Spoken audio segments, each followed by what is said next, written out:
स्वागत है दोस्तों आप सभी का फिर से एक नए वीडियो में। दोस्तों आज का दोस्तों आप सभी के लिए सोशल साइंस सामाजिक विज्ञान का 12 फरवरी का वायरल पेपर को लेकर, जो कि दोस्तों डायरेक्ट आपके 12 फरवरी के बोर्ड एग्जाम के पेपर में देखने को मिलने वाला है। इसलिए दोस्तों आप वीडियो को शुरू से लेकर अंत तक देखिएगा, जितना दोस्तों उनको जरूर शेयर कीजिए। चलिए दोस्तों आज की इस वीडियो को स्टार्ट करते हैं। 12 फरवरी के सामाजिक विज्ञान के पेपर में तहलका मचा दीजिएगा, ठीक है। तो चलिए बिना देरी का वीडियो को शुरू करते हैं। सबसे पहला प्रश्न दोस्तों आपसे पूछा गया है कि फ्रांस की क्रांति का अग्रदूत किसे कहा जाता है, ठीक है। तो फ्रांस की क्रांति का जो अग्रदूत है दोस्तों किसे कहा जाता है, तो यहाँ पर जो 1 है इसका राइट आंसर ऑप्शन नंबर 2 हो जाएगा, ठीक है। रूसो को कहा जाता है। चलिए नेक्स्ट 2 नंबर का था, यह कथन किसका है, जब फ्रांस जीतता तो बाकी यूरोप को सर्दी जुकाम हो जाता है, ठीक है। ये दोस्तों आपको 2023 में ही पूछा गया है, ठीक है। तो यहाँ पर जो 2 का जो करेक्ट ऑप्शन है ऑप्शन नंबर 1 हो जाएगा। मेटरनिक ने कहा था कि जब फ्रांस छिकेगा तब बाकी सभी देश या फिर यानी कि यूरोप को जो है सर्दी जुकाम हो जाएगा, ठीक है। चलिए आगे दोस्तों 3 नंबर बोला है, भारत छोड़ो आंदोलन की शुरुआत कब हुई, ठीक है। भारत छोड़ो आंदोलन का जो शुरुआत है वो कब हुआ, तो भारत छोड़ो आंदोलन का शुरुआत दोस्तों 1942 ईस्वी में हुआ था। ऑप्शन नंबर 3 हो जाएगा इसका करेक्ट ऑप्शन, ठीक है। चलिए 4 नंबर दोस्तों बोलता है 1918 से 1920 में भारत में कौन सी महामारी फैल गई। ये 2 सालों में भारत में कौन सा महामारी सबसे ज्यादा फैल गया 1918 से 1920 तक, ठीक है। तो 4 का जो करेक्ट ऑप्शन है फ्लू नामक की बीमारी है दोस्तों, जो कि एक बहुत ही बड़ा रोगदायक बीमारी है, ठीक है। चलिए आगे दोस्तों 5 नंबर का था रिंडर पेस्ट क्या है, तो हम आपको बताए हैं सब्जेक्टिव प्रश्न में। रिंडर पेस्ट उसी को कहते हैं, किसको कहते हैं, पशु रोग को, ठीक है। पशु रोग को दोस्तों हम लोग रिंडर पेस्ट कहते हैं, जो कि जानवरों में प्लेग की तरह फैलने वाली बीमारी को रिंडर पेस्ट कहा जाता है। याद कर लीजिएगा, एक छोटा सा उत्तर आपके सब्जेक्टिव में 2 नंबर दिलाएगा, ठीक है। चलिए 6 नंबर का था, ईस्ट इंडिया कंपनी ने भारत में बुनकरों पर निगरानी रखने, माल इकट्ठा करने और गुणवत्ता जांचने करने के लिए किन्हें नियुक्त किया, ठीक है। ईस्ट इंडिया कंपनी ने भारत में बुनकरों पर निगरानी रखने तथा माल इकट्ठा करने और गुणवत्ता जांचने के लिए किन्हें नियुक्त किया, किसे चुना। तो दोस्तों देखिए वो जो चुना था उसका नाम था गुमस्ता, ठीक है। गुमस्ता, ठीक है। ऑप्शन नंबर 3 हो जाएगा गुमस्ता, इसका जो ऑप्शन नंबर 3 हो जाएगा राइट आंसर। वो आपको पता नहीं चलेगा कि वो जो देख रहा है आपको, लेकिन वो आप ही के तलाश में रहता है। तो 6 का ऑप्शन नंबर 3 हो जाएगा, ठीक है। मतलब जो ईस्ट इंडिया कंपनी में जो काम चल रहा था बुनकरों पर, ठीक है, उस पर गहरा निगरानी रखता था, जिसको कहा जाता है गुमस्ता, ठीक है। चलिए 7 नंबर दोस्तों का था, भारतीय द्वारा प्रकाशित प्रथम समाचार पत्र कौन था। तो भारत के द्वारा दोस्तों प्रकाशित समाचार पत्र प्रथम समाचार पत्र कौन था। तो 7 का जो करेक्ट ऑप्शन है दोस्तों वो हो जाएगा आप सभी का option number 2 Bengal gazette. Option number 2 हो जाएगा इसका करेक्ट ऑप्शन, ठीक है। चलिए नेक्स्ट दोस्तों 8 नंबर का था, लोहा ऐसा किस प्रकार का संसाधन है, ठीक है। तो लोहा मतलब होता है लोहा, ठीक है, जिसको हम लोग साइंस में एफी से इंडिकेट करते हैं, ठीक है। किससे इंडिकेट करते हैं, एफी से, ठीक है।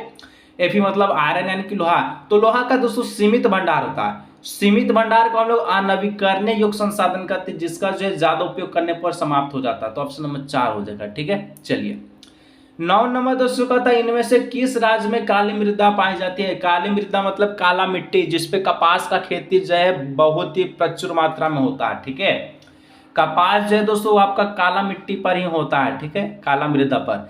तो इनमें से कौन सा राज्य में काली मृदा पाई जाती है, तो राजस्थान में तो पाया जाएगा नहीं, झारखंड, बिहार है और गुजरात है। तो यहाँ पर तीनों में से क्या हो जाएगा, तो यहाँ पर जो 9 का करेक्ट ऑप्शन है वो हो जाएगा ऑप्शन नंबर 1 गुजरात, ठीक है। चलिए 10 नंबर का था, चिपको आंदोलन किससे संबंधित है, ठीक है। ये भी दोस्तों 2023 में टपकाया गया प्रश्न है कि चिपको आंदोलन कब हुआ था, लेकिन इस बार पूछ देगा कि चिपको आंदोलन किससे संबंधित है, तो वनों की कटाई रोकने से संबंधित है, ठीक है। वन मत काटो जाकर चिपक जाएंगे, ठीक है। चलिए 11 नंबर का था, भारत में कुल विद्युत का कितना भाग जल विद्युत से प्राप्त होता है।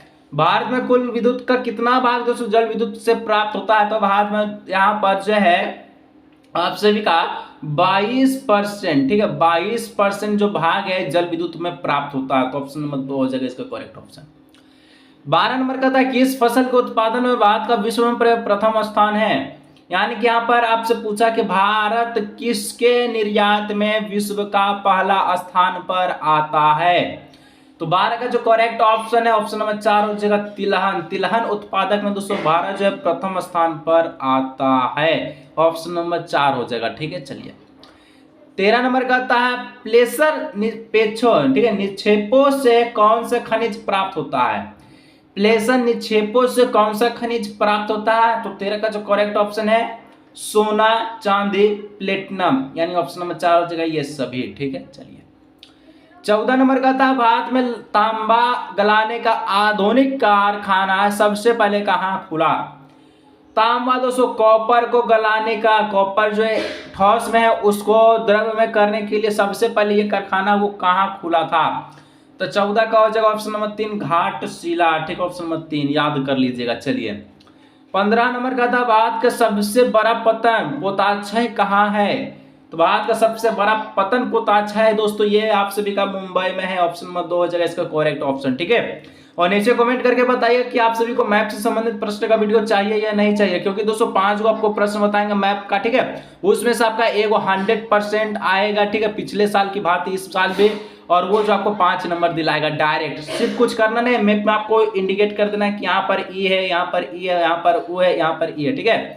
तो नीचे कमेंट करके बताइए कि मैप से संबंधित प्रश्न किसको किसको चाहिए, ठीक है। चलिए 16 नंबर का था श्रीलंका स्वतंत्र राष्ट्र कब बना? स्वतंत्र मतलब सर लोकतंत्र वाला ना, हाँ चलिए स्वतंत्र मतलब पूरा स्वतंत्र हो गया, ठीक है, लोकतंत्र वाला नहीं। तो श्रीलंका स्वतंत्र राष्ट्र कब बना? तो 16 का जो करेक्ट ऑप्शन है वो हो जाएगा ऑप्शन नंबर 4, ठीक है, 1948, ठीक है। चलिए आगे दोस्तों 17 नंबर का प्रश्न कहता है भारतीय संविधान के अनुसार शक्तियां को सौंपी गई है। तो भारत संविधान के अनुसार शक्तियां को कहाँ सौंपी गया है, कहाँ सौंपा गया है? तो 17 का ऑप्शन नंबर 4 हो जाएगा करेक्ट ऑप्शन, ठीक है, संघीय संसद, ऑप्शन नंबर 4। चलिए 18 नंबर दोस्तों कहता है पुलिस, व्यापार, कृषि, सिंचाई किस सूची के अंतर्गत आते हैं? जैसे प्रांतीय महाविषय के महत्व के विषय, ठीक है, इसको काटिए दीजिए कोई दिक्कत नहीं है। तो पुलिस, व्यापार, कृषि, सिंचाई किस सूची के अंतर्गत आते हैं आपको बताना है। तो ये आपका राज्य सूची के अंतर्गत आते हैं, ठीक है, समवर्ती सूची हो गया, शिक्षा हो गया, शिक्षा आपका समवर्ती सूची में आता है, बाकी ये सब आपका राज्य सूची में आएगा, ठीक है। चलिए 19 नंबर राष्ट्रवादी और ब्रिटेन सरकार कब एक समझौता पर पहुंचा? ठीक है, राष्ट्रवादी और ब्रिटेन सरकार कब एक समझौता पर पहुंचा? तो 19 का करेक्ट ऑप्शन ऑप्शन नंबर 3 हो जाएगा 1998 ईस्वी, ठीक है, 1998 ईस्वी। चलिए 20 नंबर का था उस 2011 की जनगणना के अनुसार भारत की आबादी में अनुसूचित जातियों का प्रतिशत कितना था? तो 2011 के जनगणना के अनुसार बताना, अभी के नहीं, वर्तमान 2024 चल रहा है, लेकिन आपका भूतकाल को लेकर अभी तक चल रहा है, क्योंकि अभी जनगणना हुआ ही नहीं है, और होना चाहिए, ये आपका 10 साल के बाद होता, लेकिन अभी हुआ नहीं है, 2021-22 में होना चाहिए था, ठीक है। चलिए 2011 के अनुसार बताइए कि भारत की आबादी में अनुसूचित जातियों की प्रतिशत कितना है? तो 20 का जो करेक्ट ऑप्शन है वो हो जाएगा ऑप्शन नंबर 3 16.6%, ठीक है, 16.6%। चलिए 21 नंबर का था बोलिविया में पानी के निजीकरण के खिलाफ हुए व्यापार जनसंघर्ष को किस नाम से जाना जाता है? ठीक है, बोलिविया में पानी के निजीकरण के खिलाफ हुए व्यापार संघर्ष को किस नाम से जाना जाता है? तो इसको दोस्तों कहता है जल युद्ध। जल युद्ध मतलब साफ साफ पता चल रहा है कि जल की कमी होना तय है, ठीक है। चलिए 22 नंबर का था 2020 में भारत में कितने राष्ट्रीय दल मौजूद है? बात करा 2020 का, 2020 में भारत में कितना राष्ट्रीय दल मौजूद है, ठीक है। तो यहाँ पर दोस्तों जो आपका 22 का जो करेक्ट ऑप्शन है वो ऑप्शन नंबर 3 हो जाएगा 8 गो, ठीक है, 8, इसका ऑप्शन नंबर 3 हो जाएगा 8। चलिए 23 नंबर का था निम्नलिखित में से किस देश में लोकतंत्र तानाशाही के ऊपर पसंद नहीं किया जाता? कौन से देश में दोस्तों लोकतंत्र तानाशाही के ऊपर पसंद नहीं किया जाता है? तो 23 का जो करेक्ट ऑप्शन है पाकिस्तान, इसका हो जाएगा करेक्ट ऑप्शन। 24 नंबर का था मानव विकास का अर्थ है। मानव विकास का मतलब क्या होता है? तो मानव विकास का मतलब होता है मानव की सोच में वृद्धि करना, ठीक है। मानव विकास यानी कि अगर सोच आपका सही है तो सही कदम है, ठीक है। अगर आप ठान लेते हैं कि 90% फोड़ना है तो फोड़ना है, तो ये कोई नहीं रोकेगा, ठीक है। अगर ये ठान लिए तो ये फोड़ के रख देंगे, ठीक है। भविष्य में कुछ करना है तो करना है, ये ठान लिए तो हो जाएगा, बस यही मानव विकास का अर्थ होता है, और क्या। 25 रात की राष्ट्रीय आय का प्रमुख स्रोत है रत, ठीक है, रात नहीं, रत की राष्ट्रीय आय का प्रमुख स्रोत क्या है? तो इसका मतलब होता है सेवा क्षेत्र, ठीक है, ऑप्शन नंबर 1। चलिए 26 नंबर का था कौन सा क्षेत्र भारत में सबसे बड़े रोजगार उत्पादन क्षेत्र के रूप में उभरा है? कौन सा क्षेत्र भारत में सबसे बड़े रोजगार उत्पादन के रूप में उभरा है दोस्तों? 26 का हो जाएगा तृतीय क्षेत्र। जैसे कि अभी हाल फिलहाल में डॉक्टर हो गया, ठीक है, संचार वाला हो गया, फोन जियो जैसे अंबानी देख रहे हैं, शिक्षा हो गया। तो रोजगार के रूप में जो है पूरा उभर रहा है भारत में, ठीक है, विकास कर रहा है, डेवलप कर रहा है। भारत के कितने परसेंट लोग रोजगार की दृष्टि से प्राथमिक क्षेत्र पर निर्भर है? भारत के कितने परसेंट लोग रोजगार की दृष्टि से प्राथमिक क्षेत्र पर निर्भर है? प्राथमिक क्षेत्र मतलब ऐसा क्षेत्र जिसमें प्राकृतिक चीजें ही उपलब्ध हो, जैसे पेड़ पौधा। अब पेड़ पौधा को दोस्तों फर्नीचर का काम करता है द्वितीय क्षेत्र, जो कि फर्नीचर कर कुर्सी टेबल मेज ये सब आदि बनाता है, जिससे आप आराम से सोते हैं, बैठते हैं, उठते हैं, ठीक है। तो 27 का जो करेक्ट ऑप्शन है वो हो जाएगा ऑप्शन नंबर 3, 61%। 61% जो है आपका जो है प्राकृतिक संसाधन पर ही उपलब्ध है, ठीक है। चलिए, लगातार बढ़ती कीमतों की प्रक्रियाएं होती है, तो 28 का जो करेक्ट ऑप्शन क्या हो जाएगा? लगातार बढ़ती कीमत की प्रक्रिया क्या होती है? अगर कोई वस्तु लगातार बढ़ रहा है उसका कीमत, ठीक है, उसका कीमत में वृद्धि हो रहा है, तो उसका प्रक्रिया कैसे कहलाएगा?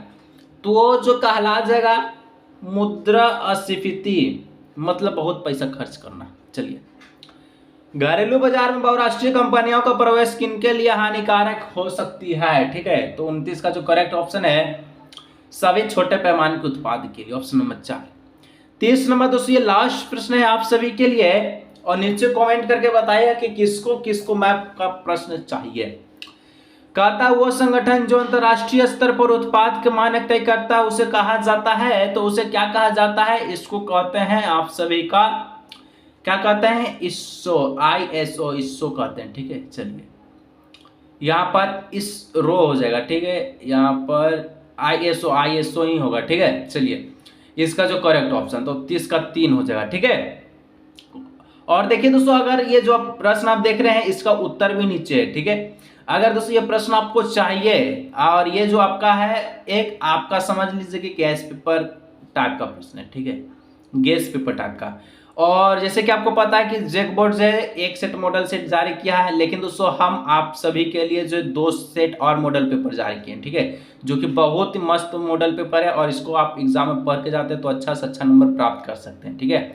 और ये दोस्तों अभी केवल ऑब्जेक्टिव, अगर चाहते हैं तो दोस्तों आपको जो ये कहाँ मिलेगा? तो झारखबर 24 वेबसाइट पर मिल जाएगा, ठीक है। झारखबर 24 वेबसाइट है, उस पर गूगल पर सर्च कीजिएगा, वहां पर उपलब्ध है, जाके डाउनलोड कर लीजिएगा, ठीक है। तो आज की इस वीडियो को यही रखते हैं, मिलते हैं नेक्स्ट वीडियो।